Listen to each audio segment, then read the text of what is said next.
Hello दोस्तों, आज हम आपके लिए लेकर आए हैं सामाजिक विज्ञान के बहुत इंपॉर्टेंट क्वेश्चन जो आपके बोर्ड एग्जाम के लिए बहुत इंपॉर्टेंट है। जैसा कि आप लोग जानते हैं कि इस साल बोर्ड एग्जाम में बहुकल्पीय प्रश्न ज़्यादा पूछे जाने वाले हैं, तो हम आपके लिए लेकर आए हैं बहुकल्पीय प्रश्न बहुत इंपॉर्टेंट जो बोर्ड एग्जाम में कई बार आ चुके हैं। इनको आप अगर आसानी से याद कर लेते हैं तो आपके बहुत से क्वेश्चन इसमें से आ सकते हैं। तो चलिए स्टार्ट करते हैं। सबसे पहला प्रश्न है हमारा, फ्रांस की क्रांति कब हुई? तो फ्रांस की क्रांति आप लोग क्लास 9 से ही पढ़ते आए होंगे। फ्रांस की क्रांति 1789 ईस्वी में हुई थी।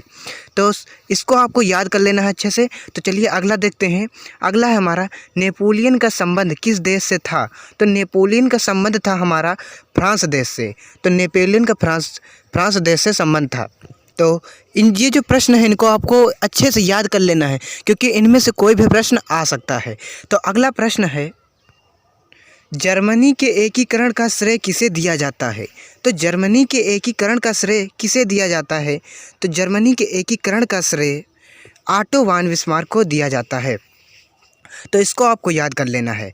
अगला प्रश्न देखिए, राष्ट्रवाद का प्रारंभ किस देश से हुआ? तो राष्ट्रवाद का प्रारंभ किस देश से हुआ था सबसे पहले? तो आप लोग पढ़े होंगे राष्ट्रवाद का प्रारंभ फ्रांस देश से हुआ था सबसे पहले। तो अगला प्रश्न देखिए, यंग इटली सोसाइटी की स्थापना किसने की? यंग इटली सोसाइटी की स्थापना मेजनी ने की थी। किसने की थी? मेजनी ने की थी। तो इसको आपको याद कर लेना है। तो जो भी मैं प्रश्न बता रहा हूँ उनको अच्छे से आपको याद कर लेना है क्योंकि ये बहुत इम्पोर्टेंट है आपके बोर्ड एग्ज़ाम के लिए, क्योंकि ये बहुत बार आ चुके हैं आपके बोर्ड एग्ज़ाम में। तो अगला प्रश्न देखिए।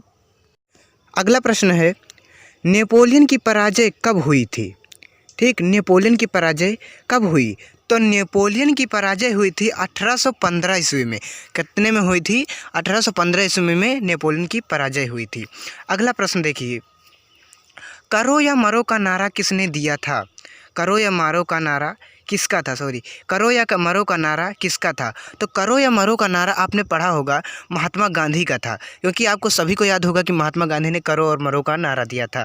अगला प्रश्न है, सविनय अवज्ञा आंदोलन कब चलाया गया था? तो सविनय अवज्ञा आंदोलन 1930 ईस्वी में चलाया गया था। तो अगला प्रश्न है हमारा, प्रथम विश्व युद्ध का प्रारंभ किस वर्ष हुआ? प्रथम विश्व युद्ध का प्रारंभ किस वर्ष हुआ था? तो आपको याद कर लेना है, प्रथम विश्व युद्ध का प्रारंभ 1914 ईस्वी में हुआ था। अगला प्रश्न देखिए, महात्मा गांधी दक्षिण अफ्रीका से वापस कब लौटे? महात्मा गांधी दक्षिण अफ्रीका से वापस कब लौटे थे? तो महात्मा गांधी दक्षिण अफ्रीका से 1915 ईस्वी में वापस लौटे थे। अगला प्रश्न देखिए, चौरी चौरा कांड किस वर्ष घटित हुआ? चौरी चौरा कांड कब घटित हुआ था? तो चौरी चौरा कांड 1922 ईस्वी में घटित हुआ था। आपको याद कर लेना है।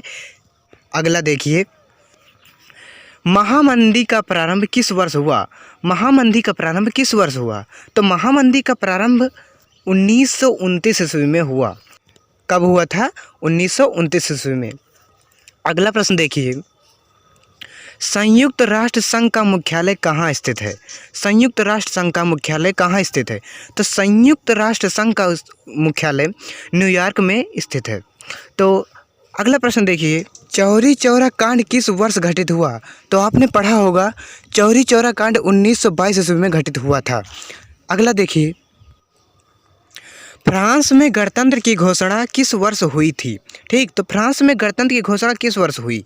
तो फ्रांस में गणतंत्र की घोषणा सन 1848 ईस्वी में हुई थी। तो अगला प्रश्न देखिए, जितने भी मैं प्रश्न बता रहा हूँ उनको आपको अच्छे से बिल्कुल तैयार कर लेने हैं। अगला प्रश्न है, भारत आने पर गांधी ने अपना सबसे पहला सत्याग्रह आंदोलन कौन सा किया? तो भारत आने पर सबसे पहले आंदोलन गांधी जी ने चंपारण सत्याग्रह आंदोलन किया था। तो आपको गांधी जी के जितने भी आंदोलन हैं उनको आपको अच्छे से याद कर लेना है, ठीक, क्योंकि इनमें से कहीं से भी पूछा जा सकता है। अगला प्रश्न देखिए, वंदे मातरम गीत किसके द्वारा लिखा गया था? ठीक, तो वंदे मातरम गीत बंकिम चंद्र चट्टोपाध्याय द्वारा लिखा गया था। तो जितने भी मैंने प्रश्न बताए हैं इनको बिल्कुल आपको अच्छे से तैयार कर लेना है क्योंकि ये बहुत इंपॉर्टेंट क्वेश्चन है जो हर साल बोर्ड एग्जाम में पूछे जाते थे, वही हमने लिया है। तो इतिहास के ये थे, तो इतिहास के आपकी जितने भी बोर्ड एग्जाम के क्वेश्चन थे इंपॉर्टेंट सब हमने इसमें लिया था। सामाजिक विज्ञान में सभी आपको ये इतिहास के जितने प्रश्न हैं सब आपको अच्छे से याद कर लेने हैं। चलिए मिलते हैं भी दूसरे वीडियो में, तब तक के लिए बाय। जय हिंद।